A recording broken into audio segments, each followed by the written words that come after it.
Hello everyone! Gagawa tayo ng bacon cheeseburger mac and cheese.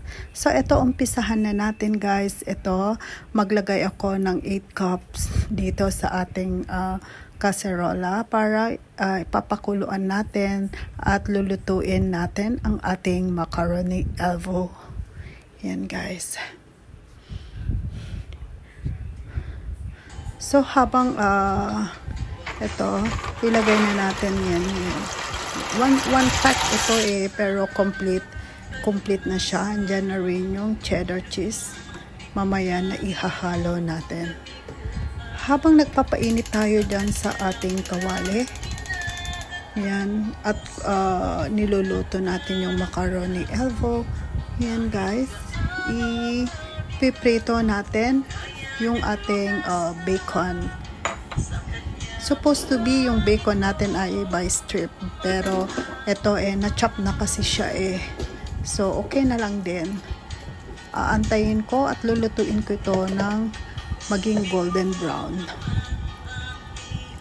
Thank you for watching on my channel guys. Salamat sa inyo sa walang sawang suporta na panonood sa aking mga random na videos.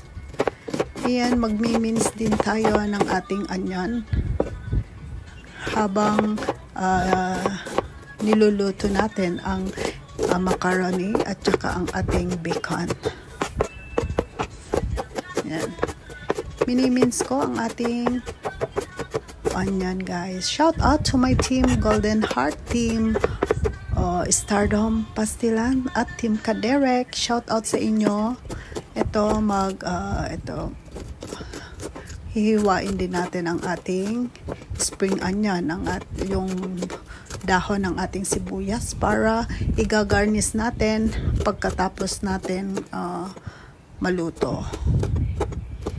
Pang ano lang niya, pang design, pang paganda, diba? Yan guys. So check natin ang ating bacon guys. Ayan. Dapat ito ay mag-golden brown. Check din natin ang ating macaroni alvo. Yan guys. Kumukulo. Hindi pa luto. At ito, yan, nag-golden brown na siya. So, set aside natin ang ating bacon. Yan. Tapos, itong mantika dito, yan, susutay natin ang ating onion. Yan.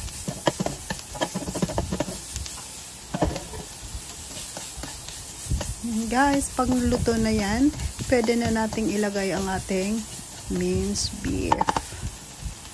Yan.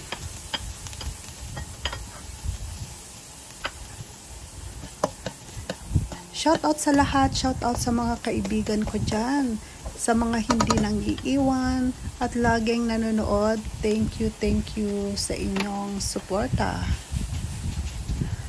Yan. Igigisa natin. Lulutuin din natin. Antayin din natin ito maluto ng ganun din, mag-golden brown. Ayan. So, ayan, okay na ang ating macaroni alvo. So, tatanggalin natin ang tubig, pero hindi na natin ito i-rinse. Ayan. Ayan guys. Ayan, maliliit siya Ayan guys. Yan. Siyempre, wag nating kaligtaan din na ito i-mix yung ating nilulutong minced beef at onion. Ayan. Pwede na nating ilagay ang cheddar cheese dito guys. Ihahalo na natin dito sa macaroni alvo natin. Napakasarap nito. Itong cheddar cheese dito ay wala siyang artificial. Nagustuhan ito ng aking mga alaga. Yan. Kaya uulitin ko ulit magluto. Pero syempre hindi ko na i-upload. Yan. Hahaluin lang natin. Napaka-cheesy niya Very simple lang ang pag-prepare nito. Sa atin, ito ay merienda pero dito proper meal na nila. Yan. minsan sinasamahan ko siya ng chicken nuggets. Parang yung mga order pag nasa fast foods tayo. Ganon din minsan ang aking ginagawa sa aking mga alaga sa kanilang pagkain. Ayan, na-mix na siya guys. O ayan.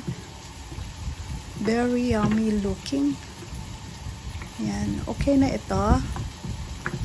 So mamaya, yan guys.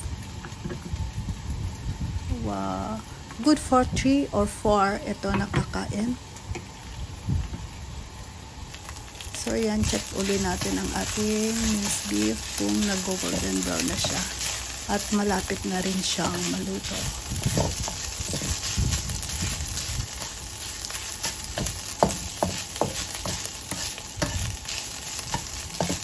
Yan guys. Pwede ring ganun lang din ang mac and cheese, pero mas maganda kasi may halo din yan. O bacon at saka minced beef, kaya tinawag nilang bacon cheeseburger mac and cheese. So ito guys, tapos na tayo.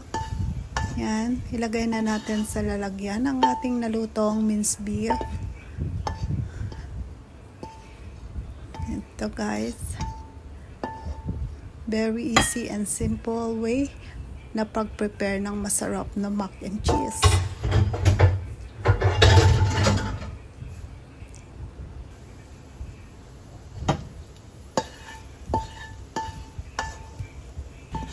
Salamat sa panonood guys. Salamat sa lahat. Yan. Tuloy-tuloy pa rin ang ating pag-upload dito sa ating YouTube channel. So ito guys, ito na lahat ang ating nagawang mac and cheese. So ilalagay ko na sa lalagyan para itatoppings natin ang mga naluto nating karne at bacon. Yan. Yan guys, yung spring onion natin at yung ating mac and cheese na hinalo na kanina sa very cheesy. Yan.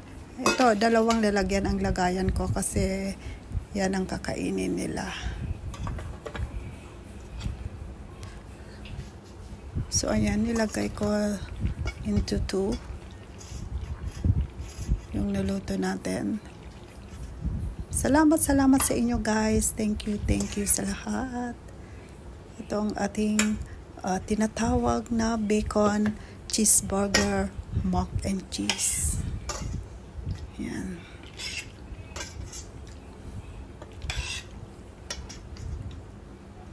Sana di kayo magsasawa sa aking may luto, may pasyal, halo-halong content guys.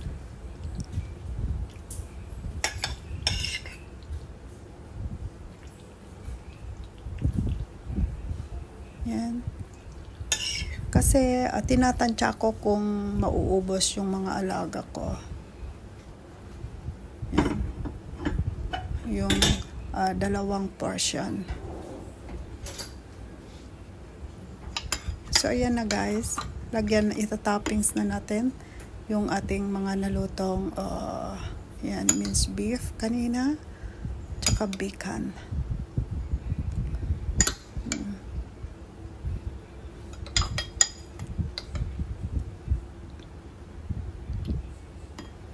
Diba? Masarap siya talaga kasi tinikman ko din. Yan. Diba? Kahit paano may protein din siya. At sprinkle with spring onion. Para naman i-garnish, pang-garnish. Siyempre, maganda rin ang tsura. See, ayan na guys. Ayan ang kakainin ng isa. So, ganun din ang gagawin natin sa pangalawa. Yan, toppings din natin ang karne at saka bacon.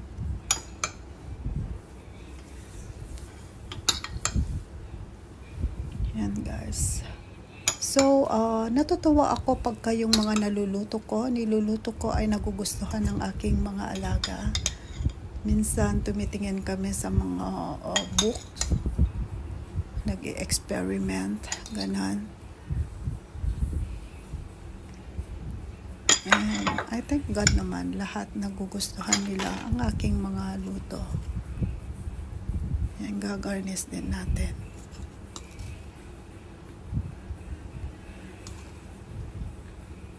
Napakadali, di ba? Napakadaling i-prepare ito.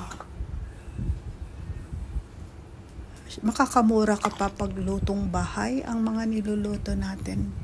Tsaka alam natin yung mga seasoning na inihahalo natin. So, sometimes, mas prefer nila yung kumakain talaga sa bahay at sa aking mga luto.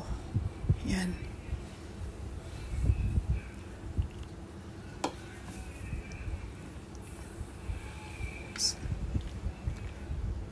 Masarap eh. Nag-iwan din ako ng konti para titikman ko mamaya. So ayan guys, ang dalawang portion na nagawa nating bacon cheeseburger mac and cheese. Ayan. Lagyan din natin ng Heinz tomato ketchup sa ibabaw. Ayan guys. Ganon din sa kabila. Ayan. Kakaiba nga eh. Kakaiba.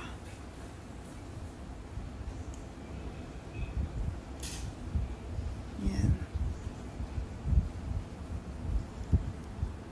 Ginaya ko lang sa sa box ng nabili naming mac and cheese na 1 set. So ito na guys ang finishing at ready to serve.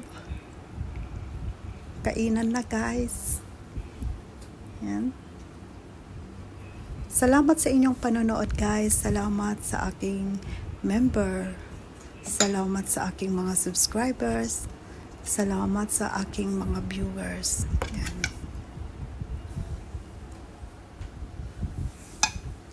Thank you for watching.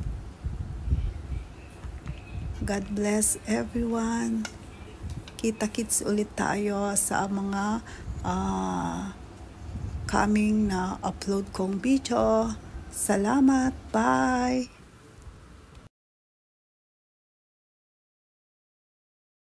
Mandi.